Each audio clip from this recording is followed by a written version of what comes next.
Revolutionizing leadership development. Stop training and grow them.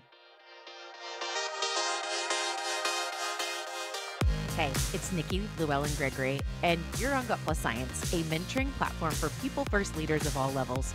Here, we talk to exceptional leaders who prioritize culture, get fired up about employee engagement, and are excited to share ideas and tools for a bettering employee experience to help others. Thank you for joining us to invest in being a better leader. Now, let's get to it. Hey, Gut Plus Science listeners, if you have not listened to the Being at Work podcast or read the book, The Power in the Pivot, you're about to get inspired to do so. We get to learn from the host and author, Andrea Butcher, who is also the CEO of HRD, and she's just simply a constant light for so many. You either know why or you'll see why right now.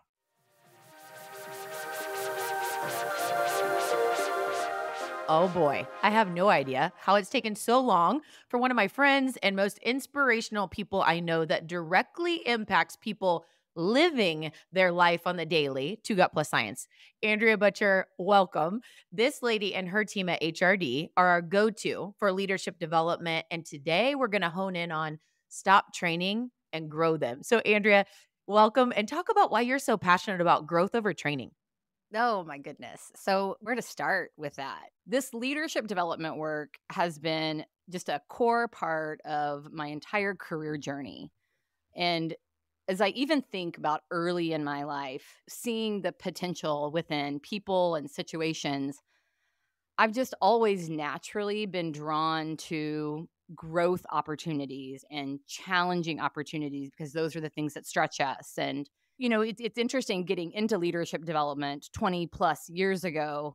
It was very different than it is today, and not surprising because we lead from the essence of who we are as a person. And everywhere we go, there we are. And so you can't separate your growth from a human being from your growth as a leader, right? That they go hand in hand. And so we're always growing and evolving and developing because of life experiences. And so, of course, we're growing and evolving as leaders all of the time. But what's happened is we've tried to package that growth as a training program. And doesn't that just even intuitively feel off? Like, Nikki, if someone said to you, hey, Nikki, we want you to go to this training program. Very different than we would love for you to experience this growth process. Just even in the positioning of that, there's a very different vibe. And so we, at HRD, we recognize that leadership is influence. And so we are creating growth experiences for leaders to learn more about themselves so that they can be more for others in that. So one of the things we say all the time is training is for dogs. Growth is for leaders. Now, it's important to make a distinction between management skill development and leadership development. Management is the hands and feet of setting clear expectations, holding people accountable to those expectations. So there's definitely a skill development component to that, as there is in leadership development. But leadership is the head and the heart of connection and influence and vulnerability. So we focus on growing into that versus training to that.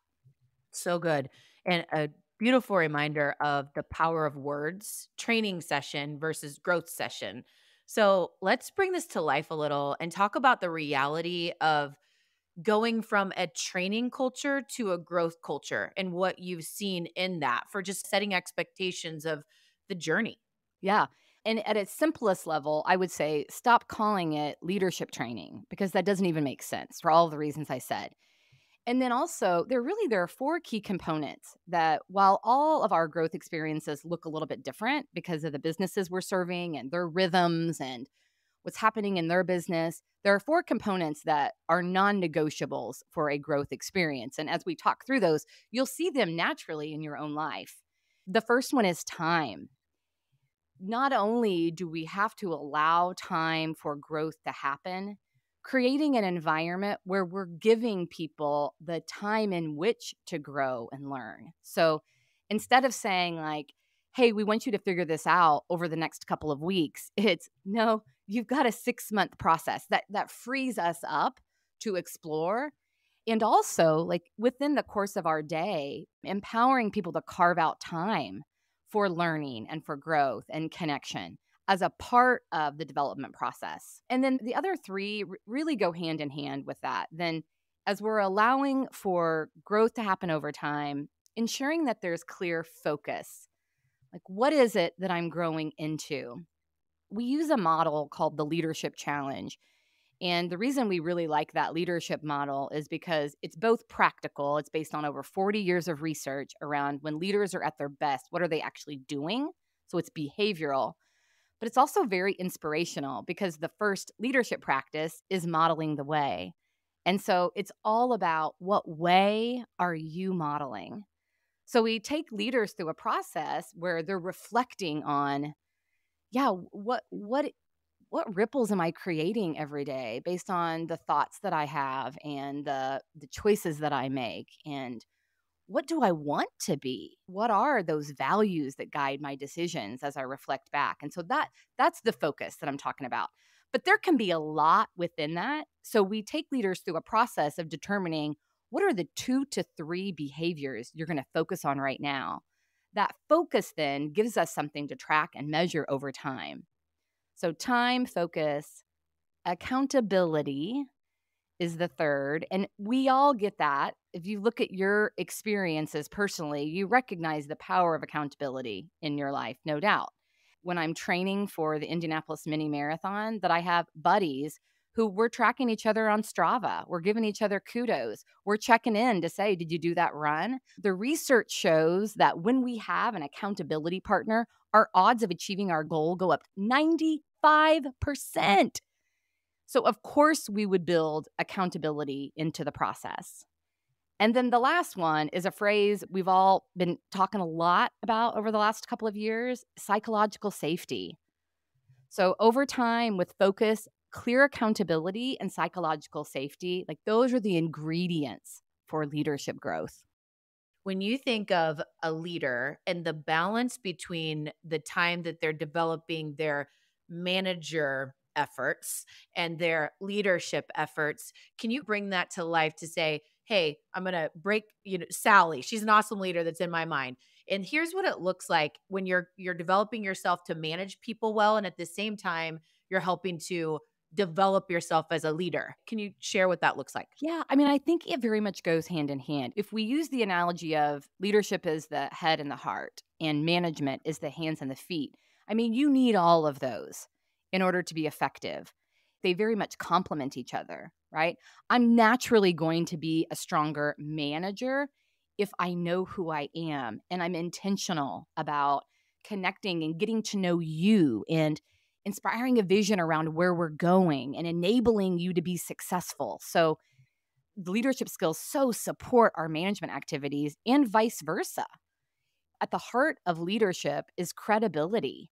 And so I can be as inspirational and dreaming as possible, but if I'm not like practically putting milestones in place to move forward, I'm not going to accomplish those goals. And my team won't have clear guidance around how to get there. Oh, I love that. And it makes me think about a conversation I was having last week with the core group of kind of peer friends. And I said, as I've evolved in life, it's so much easier for me to say yes to things, say no to things, to not overthink things when I am grounded in why am I here? What are my core values? And what is really guiding my next steps for my focus? And I think that's like the core to the heart work we do, because Yeah. then anyone who's following you sees the authentic reasons behind decisions because they know that you're rooted in your core values. And, I think sometimes the challenge in that is how much time it takes, how much work it takes to work on yourself to really know what those are before you start to apply maybe some like leadership development teachings, right? We have to know who we are. And that's when people really want to follow us and they believe us and we're authentic. And gosh, that's what speaks to me when you say like the heart of a leader and how they're leading. And then, on the feet side of things, for us to develop these accountability systems and these processes that we have that just easily hold our people accountable. So there's no guesses. And it's like, yep, we know on Wednesdays at 9 a.m., this is our time when we check in. And here's the 3 things that we do. We just have very strong clarity, right? To be able to lead them behind those heartfelt efforts. So I can see this all coming to life. Let's dig in a little bit on when you shared on time. So creating an environment where we give people time to grow and develop. I just read a LinkedIn post from Kristen Hadid, and she said one of the game-changing things that she did this past year was she blocks one full week per quarter to just work on developing herself. She has no schedule, and she just goes to a great place, works on herself, reads, and it's been her number one game-changing things that she wanted to share. And I was like, I am so inspired. I am doing that. I'd love, Andrea, to bring this to life a little bit with some leaders that you know that really, they block time, they take time. Here's what it looks like. Do you have some ideas for us? I'll use HRD as an example of that. Yesterday we spent 2 hours sharing our individual development plans for the year. And so, I mentioned earlier those 4 components: time, focus, accountability, and psychological safety. And I said that they were very connected. The time I spent is only as good as what it is spent on. And is it the right thing? So for me, having a focus is so critical because then I can make choices around how I'm spending my time. And when something pops up, I can filter it through my goals and my development plan to say, is this aligned? So yesterday, as we all talked through our development plans, obviously they're very different because we're in different roles, we're at different points in our career, we have different growth points that we're pressing into. But knowing that now I have something to hold the team accountable to, I have something to hold myself accountable to, and I have something to block time around.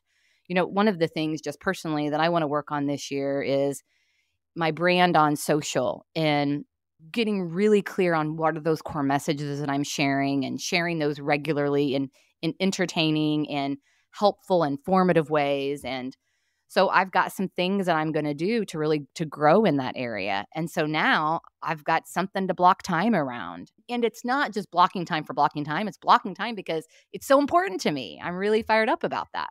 And you should be. You're so good at it. So when I think about intentional leadership time, I had shared just that example that I got inspired by with Kristen. And I think of that in the bucket of developing me as an individual. So I'm a better, more grounded, energetic, because I want to show up that way, living in my core values person. And so I want to take time on that. That was a great reminder.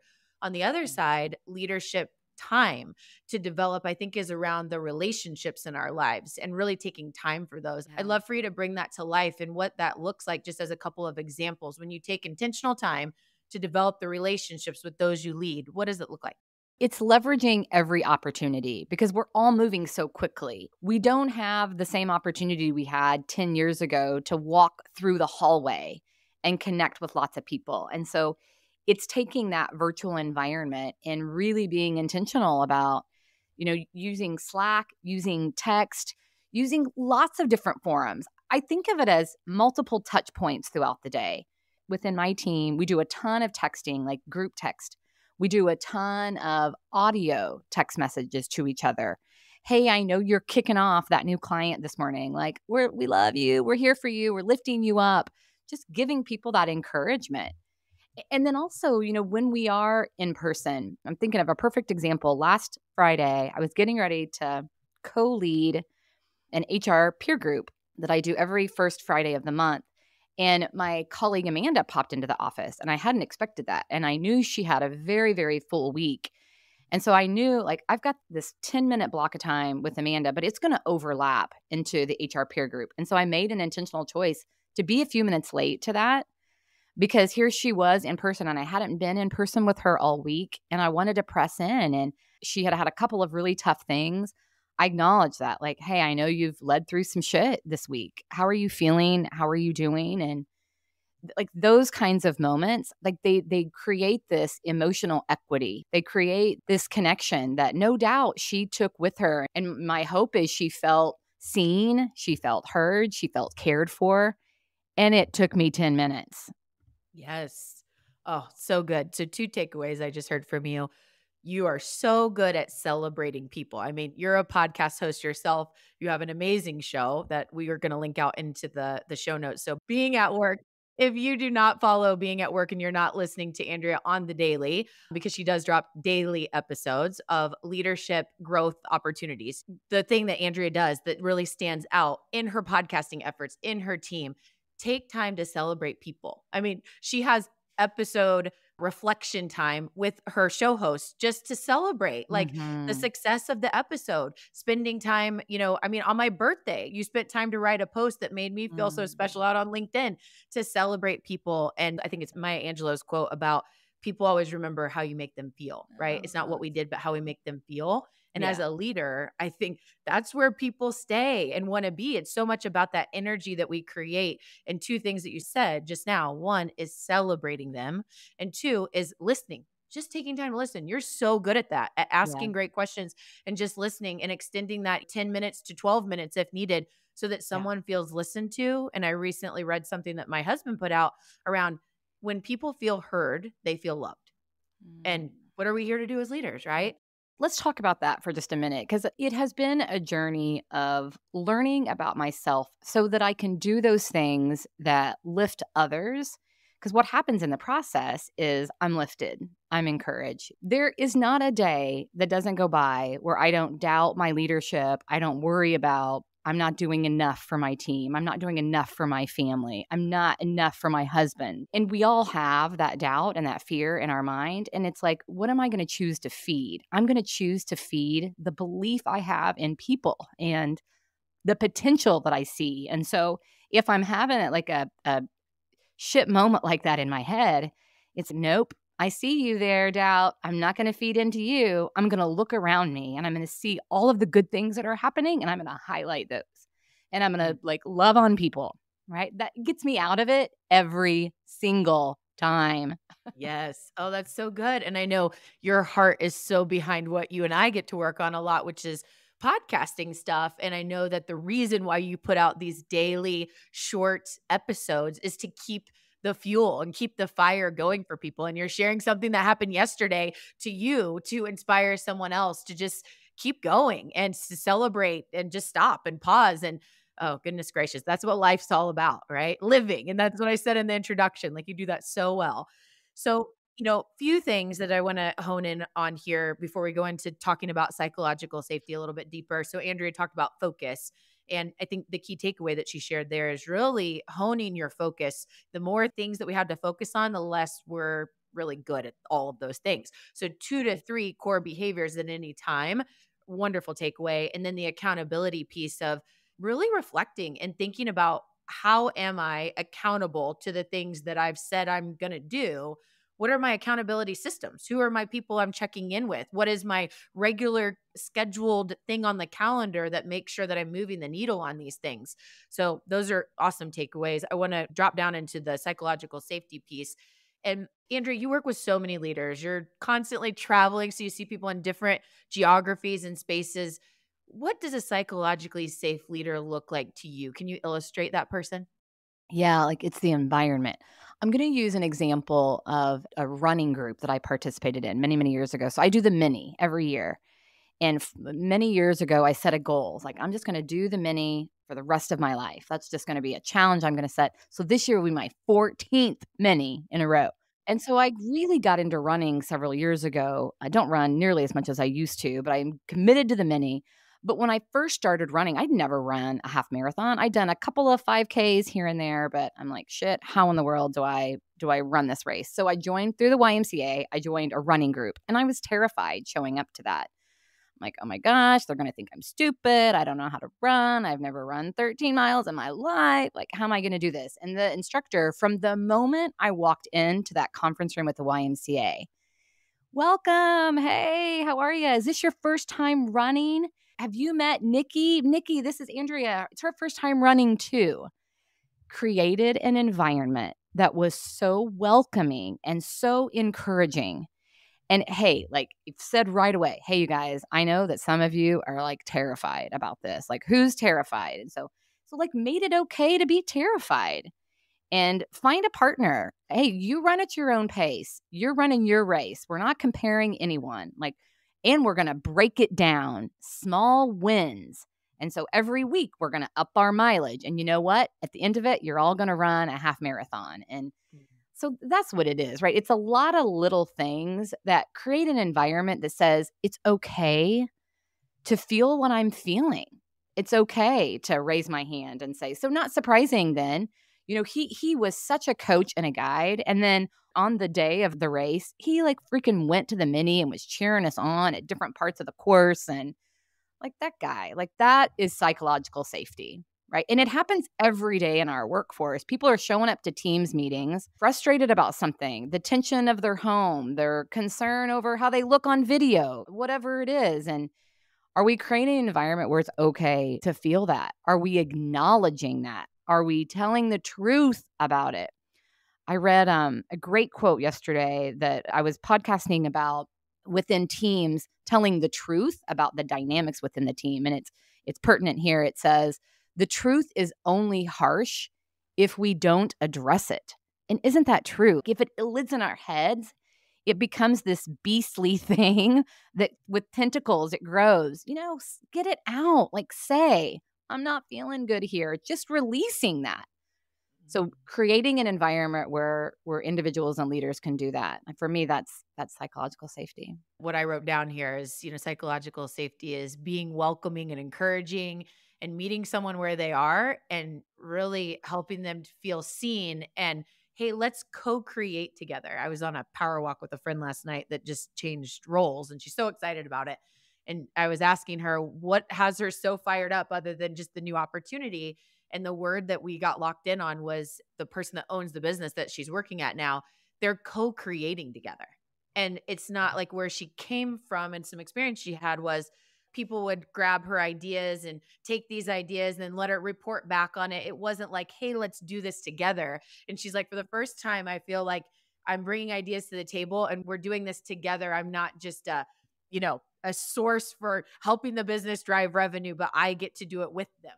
And I'm like, oh, goodness gracious, that's so cool. So I understand why you're fired up. Good. So Andrea, I want to make sure we've got a few minutes to talk about something that I know you love so much and I get so inspired by as well, and that's dreaming.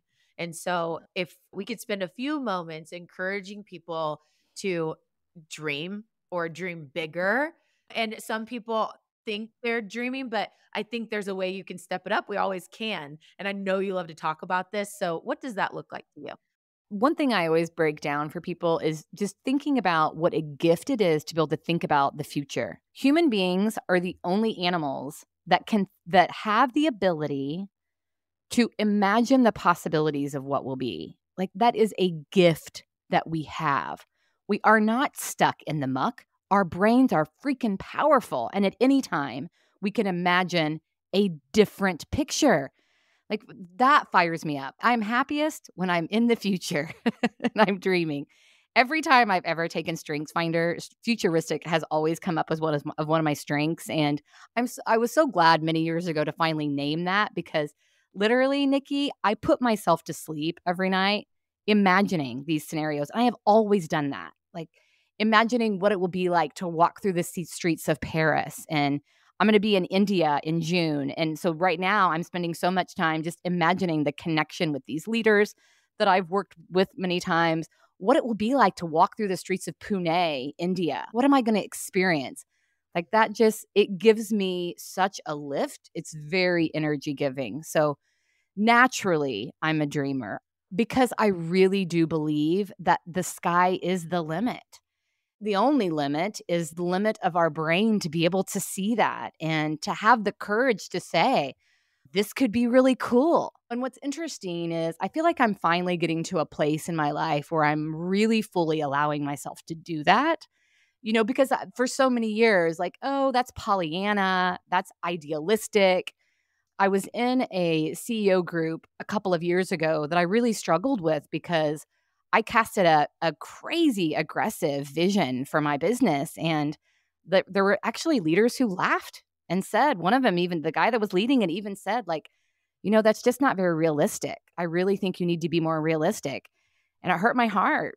And I left the group because I believed very much. And we exceeded the goal that we had put down. And so I've got all these experiences that affirm that. And I'm just at a place in my life where I'm like, I'm just going to, why not? Why not? That's exactly what I was going to say. I'm like crazy aggressive visions and envisioning the future before you go to bed. Why not? If you can, right? You're talking about like the ability of our brain. And as human beings, we have this ability and this potential to do that. Why wouldn't you? I don't know. So if anybody wants to chat that in when this episode drops, shoot us an email. I don't know why you wouldn't.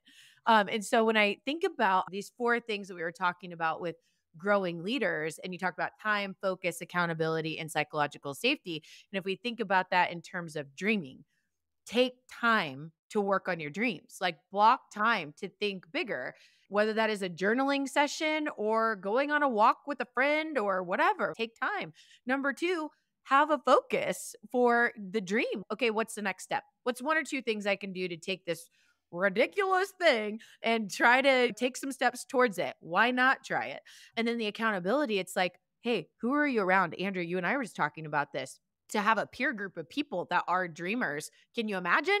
Hey, we're going to get together and we're going to work on these big goals and we're going to dream, and everyone's wired that way. 95% increase in achievement, right? If you've got the accountability. Right. So why not? And then psychological safety, to the example of the group that you were in, it's kind of the opposite of psychological safety, where someone's like, you're crazy, right? Versus, you go, girl, let's go, let's get them, and you've got these people around you. Yeah, I think that the key takeaway right here on the streaming section is why not? So if you need more inspiration like this, I highly recommend to drop into the show notes and follow Andrea, follow her on LinkedIn, follow her show. She's putting out episodes every day. So there's so much inspiration, whether it's in 2 to 3 minute episodes or longer form episodes. You're killing the game. And it was so fun to have you here today. We're going to take a quick break here from our sponsor message today, and we'll come right back to our lightning round, where we'll get to hear about your favorite book that goes on to our ever-growing list. And then we've got a few fun questions to learn a bit more about the personal side of Andrea. So we'll be right back. If you're leading with a people-first mindset, which most likely you are because you're listening to Gut Plus Science, join People Forward Network, the largest community of humans on a shared mission to lead meaningful work. You can find us at peopleforwardnetwork.com or follow People Forward Network on LinkedIn. All right, we're back on Gut Plus Science with my dear friend, Andrea Butcher. And we are going to launch into a couple things with this new lightning round format. First of all, Andrea, what book are you going to add to our ever-growing list? Your favorite book of all time, or a favorite recent read for a leader listener audience? All time, it's got to be Man's Search for Meaning. Viktor Frankl, Austrian psychologist who was in the concentration camps in World War II. And so he's the grandfather of Control the Controllables. He was being experimented on, and there he was, and realized they can take everything from me, but they can never take the way I think about my life, what's happening. And so he would imagine himself speaking to thousands of people, impacting them after that experience. And that's exactly what ended up happening. So the power to think and shape our experiences. I see why that's your favorite book. I love that book too, but I just clicked for me. I'm like, of course that's your favorite book. Yes. Andrea, at the top of your gratitude list right now, number one on that gratitude list, what is written there? The opportunities we have right now within my business, it's been a year of growth by talent. So we have new talent within our business that is helping us to scale and do things that we never would have been able to. One of the things about leadership is certainly knowing what fires you up, but also like what you're not good at. And I brought in an operations lead that knows process and gets into the detail in a way that not only do I not want to, but I'm just never going to be as good at it as she is. And it has really had a huge impact on our business. So I'm so grateful for the opportunity we have because of the talent within our team. Such a high vibration team. Great people. What activities make you lose track of time? Well, I love to read. And so certainly reading. I mean, it's all of the things like being connected to something, reading, being with friends, family, talking with my daughter, just any connection activity. And Andrea, what is the best way for people to connect with you after this episode today? Definitely LinkedIn. Yeah, just search up Andrea Butcher. I spend a lot of time there putting out content and connecting with people and lifting people up. And so I'd love to connect. Yes, you do. And your content is awesome. And I just heard you say you're even working on making it better. So we can't wait. All right, here's my beautiful truth you can act on from Andrea Butcher. Number one, words are so powerful. What we call something lays the foundation. Stop calling it leadership training. It's leadership development. Just think about the change in that. Words are so powerful. Number two, create an environment where we give people time to grow and develop. So many examples that we shared in this episode, but ample time to be able to think and spend reflection and just the time that it takes to really grow and develop. It's not an overnight thing. Number three, ensure that there is clear focus, honing in on 2 to 3 behaviors at any given time, just like 2 to 3 actions or goals. We can't be overly focused or we're not going to do a great job on whatever it is that we're setting out to do. So, honing our focus on 2 to 3 core behaviors at any given time to develop. Number four, accountability. It's a must. And the statistics prove that it is the standout 95% difference when we have accountability built in to what it is that we're working on. And finally, psychological safety. Oh, it's so important. It's been a very popular thing. It's really important to go behind the popular and really understand it and how it applies in your situation with leading. And at the end of the day, it's about being welcoming and encouraging and helping people be seen and that you're co-creating together and that there is this sense of, belonging together in the journey with the leader and the person that you're working alongside. Such good stuff. I encourage you to connect with Andrea on LinkedIn, read her book, listen to her podcast. She's amazing.